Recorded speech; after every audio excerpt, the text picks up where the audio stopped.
আয়নাঘরে আসলে যেতে নানান প্রশ্ন সাধারণ মানুষেরই। এতদিন দেরি হলো কেন? বলা হচ্ছে যে আয়নাঘরকে রং করা হয়েছে, নতুন স্ট্রাকচার দেয়া হয়েছে, এরকম কিছু কি হয়েছে বলে আপনার কাছে মনে হয়েছে কিনা? আপনাকে ধন্যবাদ। হ্যাঁ, আমি মাননীয় প্রধান উপদেষ্টার সঙ্গে গুমের যারা ভিকটিম, বেশ কয়েকজন ভিকটিম গিয়েছেন, দেশি বিদেশি মিডিয়া গিয়েছে, আর ওনার সঙ্গে আমরাও ছিলাম। আমি আয়নাঘরে এবং জয়েন্ট ইন্টারোগেশন সেল বা নির্যাতনের যেগুলি বন্দিশালা, গোপন বন্দিশালা, সেগুলি আমরা ভিজিট করেছি। আপনি যেটা বলছিলেন যে একটা হচ্ছে যে 6 মাস কেন লাগলো যেতে, তাই তো? এখানে আমি আপনাকে একটা বলি যে আমাদের গত 15 বছরে একটা মাইন্ডসেট তৈরি হয়েছে। আপনি যদি খেয়াল করেন দেখবেন যে গত 15 বছরে কিছু একটা হলেই এটা আপা দেখবে, এটা পিএম দেখবে।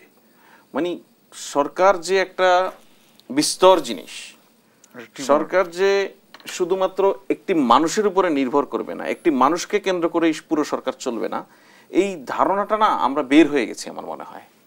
এর ফলে আপনি দেখুন, এই 8 আগস্ট অন্তর্বর্তীকালীন সরকার দায়িত্ব গ্রহণ করেছে।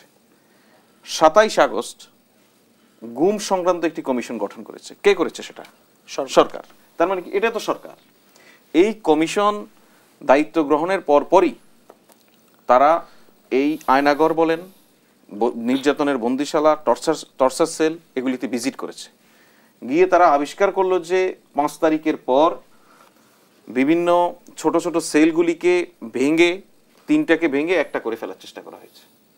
বিভিন্ন জায়গায় নির্যাতনের নানান চিত্র মুছে দেওয়ার চেষ্টা হয়েছে। অনেক জায়গায় দেয়ালে অনেক ধরনের লেখা ছিল, সেগুলি রং লাগিয়ে দেওয়া হয়েছে।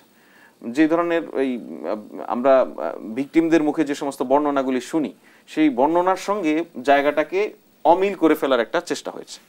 কিন্তু ওনারা ইমিডিয়েটলি ঢোকার পরেই বাহিনীগুলিকে বাধ্য করেছেন যেন যতটুকু পরিবর্তন তারা সাধিত করেছে এর মধ্যে, এর বাইরে যেন আর কোনো ধরনের পরিবর্তন না ঘটে।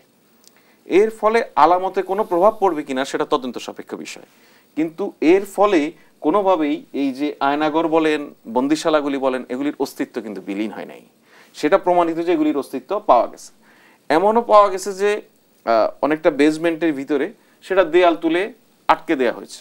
এর ভিতরে যে আপনি 6-7টা খুপড়ি ঘরের মতো ছোট ছোট ঘর থাকতে পারে, এটা কেউ ধারণা করতে পারবে না।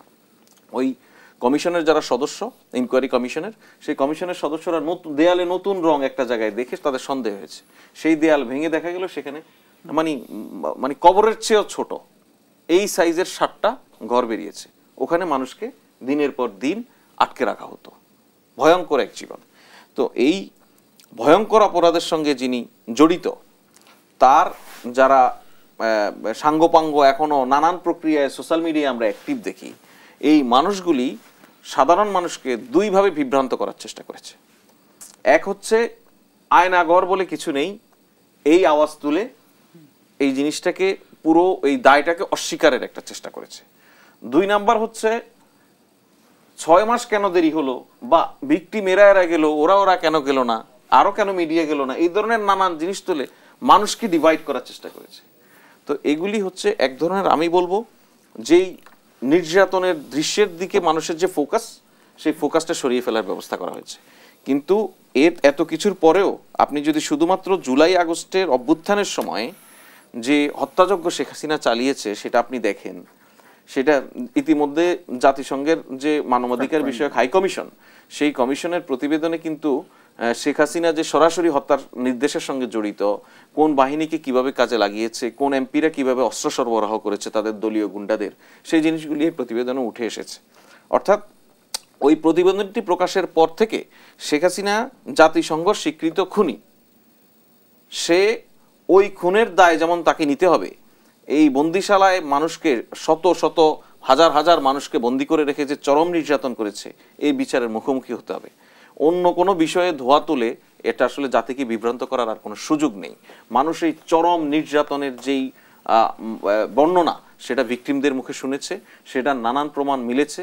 এবং আপনাকে আমি বলে রাখি, গুম সংক্রান্ত কমিশন তাদের যে প্রাইমারি প্রতিবেদন, সেই প্রতিবেদনের প্রথম অংশ ইতিমধ্যে সরকারের কাছে জমা দিয়েছে। তার খুবই সামান্য একটু অংশ গণমাধ্যমেও আমরা পাবলিক করে দিয়েছিলাম।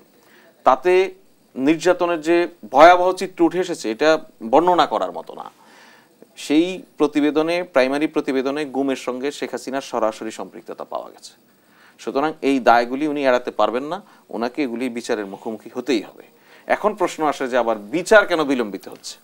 এইটা বিচার কি শেষ পর্যন্ত হবে? বিলম্ব আমি বলছি না, মানে একটা প্রক্রিয়া শুরু হয়েছে, বাট কতটা হবে শেষ পর্যন্ত? আমরা তো বাংলাদেশে সবসময় শুনি যে এর বিচার হচ্ছে, ওর বিচার হচ্ছে, কিন্তু শেষ পর্যন্ত কতটা হয়?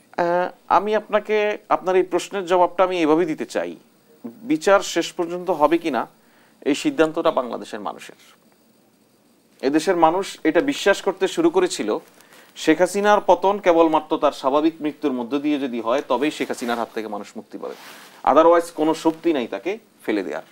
সে দেশের মানুষ সেটা করে দেখিয়েছে যে শেখ হাসিনার পতন করা সম্ভব। একইভাবে যে বিচার এই সরকার শুরু করেছে, এই সরকারের যে সমস্ত কমিটমেন্টের যে প্রায়োরিটি লিস্ট, তার মধ্যে অন্যতম বিচার, এই গণহত্যার বিচার হতে হবে। সেই বিচারের থেকে আমি বলবো সরকারকেও যদি আপনারা কখনো দেখেন যে বিচারের গতি মন্থর হয়ে গেছে, বিচারের গতি স্লো, সরকার আন্তরিক নয়, আন্দোলন গড়ে তুলুন। এই বিচার কোনোভাবে থামতে দেওয়া যাবে না।